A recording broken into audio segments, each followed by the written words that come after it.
कलाहांडी जिल्लार शिक्षा संयोग कार्यक्रम नवम श्रेणीर समस्त छात्र छात्री मानक स्वागत। पिला माने आज आमे तुम बीजगणित बही रे थिबा षष्ठ अध्याय अनुपात और समानुपात विषय रे किछि आलोचना करिबा। एही वीडियो रे आमे अनुपात कौन एहा विषय रे जानिबा, अनुपात केते प्रकार और एगुड़िक कौन कौन ता विषय रे बुझिबा एवं समानुपात कौन उदाहरण साहाय्य रे एगुड़िक बुझिबा। अनुपात धारणा पाइबा पई आस भिडियोटी को भल भाबरे लक्ष्य करिबा। गोविंद आउ तांको बापांको बयस आमे किपरि तुलना करिबा। क 48 विजुक्त 8 समान 40 वर्ष। ख 48 हरण 8 समान 6 गुण। द्वितीय पद्धति रे करिबा तुलनाटी ठीक बोली भाबुछ कि नाही?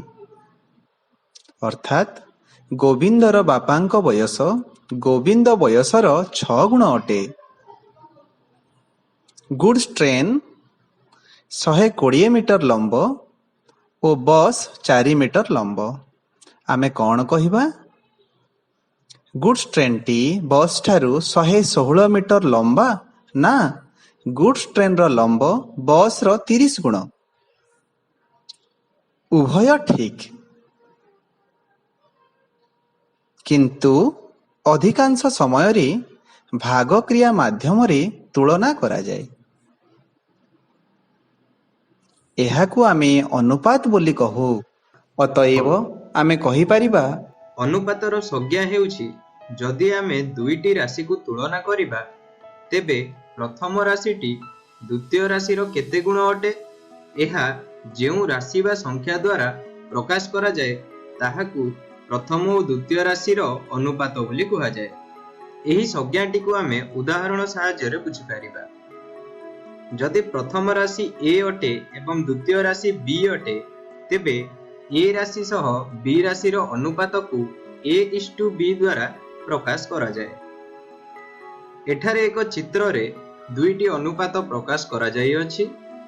प्रथम अनुपातटी हेला 1:8 अर्थात एठारे a हेउछि 1 एवं b हेउछि 8। एहाको आमे चित्र साहाय्य रे किपरि बुझि परिबा?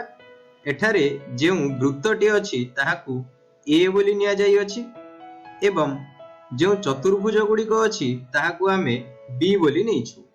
एठारे आमे देखि परिबा जे केवल गोटिए मात्र वृत्त रही अछि एवं 8टी चतुर्भुज रही अछि। तेणु एठारे वृत्त एवं चतुर्भुज मध्यरे अनुपात होई जिवो 1:8। ठीक सेही परि भाबरे एही चित्र रे अनुपातटी अछि 2:16 अर्थात वृत्त संख्या एठारे हेउछि 2 एवं एहार अनुपात रे वर्ग चित्र संख्या हेउछि 16।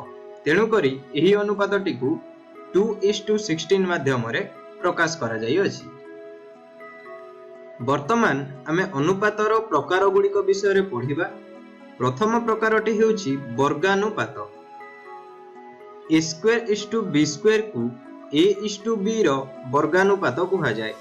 अर्थात गोटे अनुपात को आमे स्क्वायर करबा द्वारा जो अनुपात मिलिबो ताहाकु आमे वर्गानुपात कहिथाउ। एठारे एक उदाहरण रे आमे देखिबा 2:4 एक अनुपात अटे। एही अनुपातर वर्गानुपात हेबो 2 रो स्क्वायर इष्टु 4 रो स्क्वायर।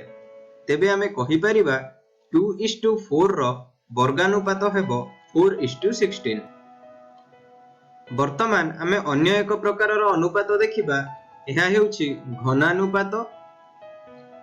a³ को a/b रो घनानुपात बोली कहा जाइथाय।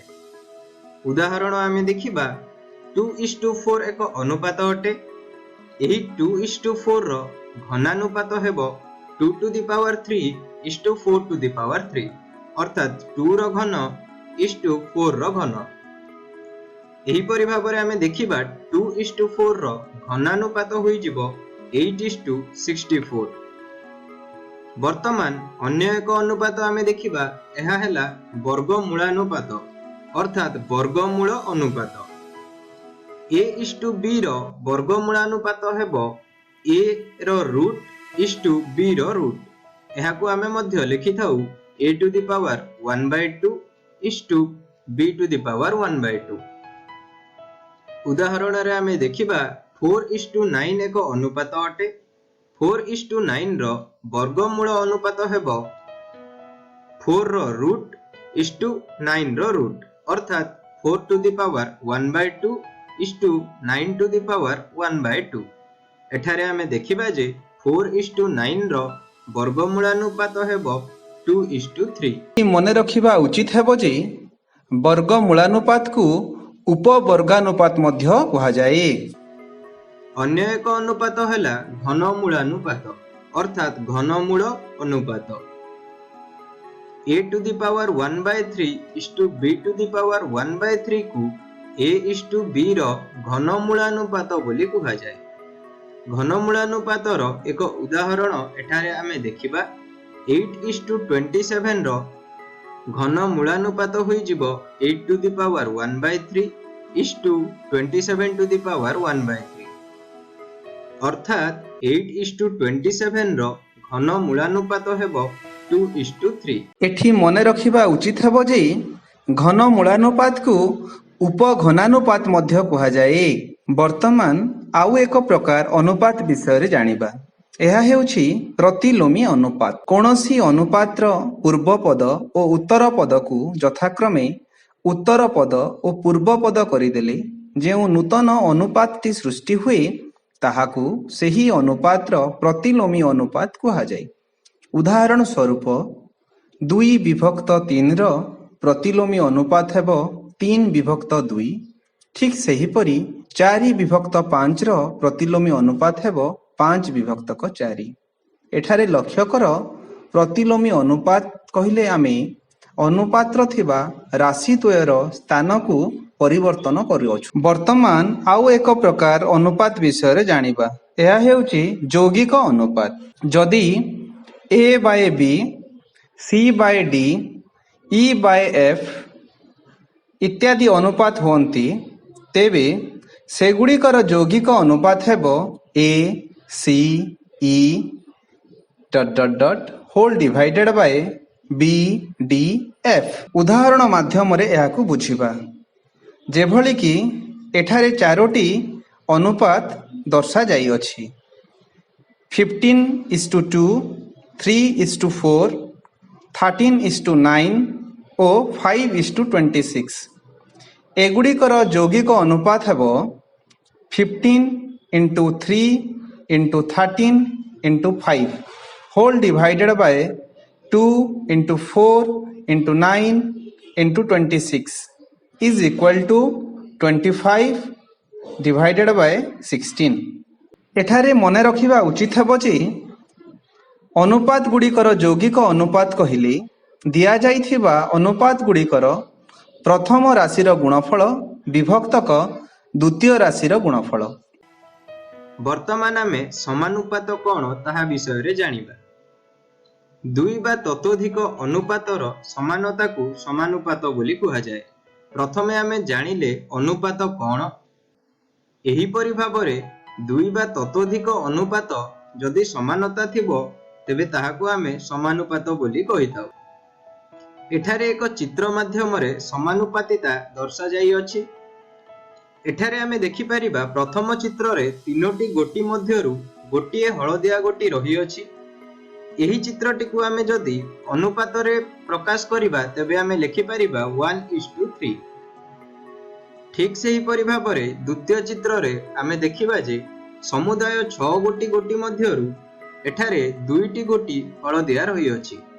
ତେଣୁ ଏହାକୁ ଆମେ ଯଦି ଅନୁପାତରେ ପ୍ରକାଶ କରିବା ଆମେ କହିପାରିବା ଏହା ହୋଇଯିବ 2:6, ଅର୍ଥାତ୍ 2/6।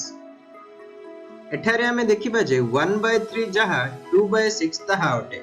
ତେଣୁ ଉଭୟ ଚିତ୍ରରେ ଅନୁପାତ ସମାନ ଅଟେ। ଏହିପରି ଭାବରେ ଯଦି ଦୁଇ ବା ତତୋଧିକ ଅନୁପାତ ସମାନ ଅଟେ ତେବେ ତାହାକୁ ଆମେ ସମାନୁପାତ କହିଥାଉ। ଏଠାରେ ଆମେ ଲକ୍ଷ୍ୟ କରିବା ଯେ 1/3 ଏବଂ 2/6 ସମାନୁପାତି ଅଟନ୍ତି। ବର୍ତ୍ତମାନ ଆମେ ସମାନୁପାତ କ'ଣ ଏହା ଏକ ଉଦାହରଣ ସାହାଯ୍ୟରେ ବୁଝିବା ପାଇଁ ଚେଷ୍ଟା କରିବା।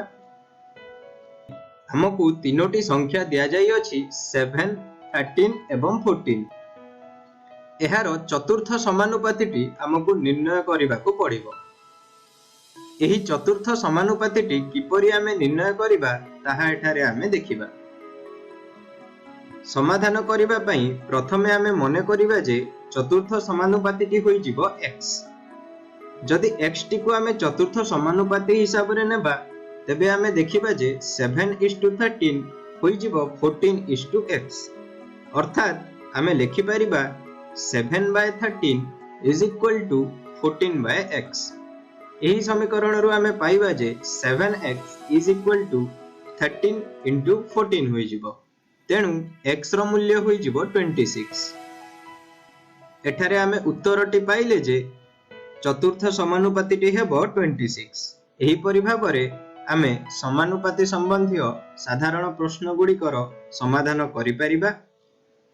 परवर्ती अध्याय रे आमे जटिल प्रश्न गुड़िकर किपरि समाधान करिबा ताहा आलोचना करिबा।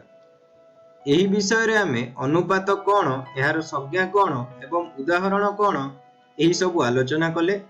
एहा व्यतीत अनुपात केते प्रकारर रही अछि एवं कोन कोन ताहा आमे सिखिले। आहुरी मध्य आमे समानुपात कोन एवं एहार उदाहरण विषय रे जानिले। आशा करूची भिडियोटी भल लागिथिबो।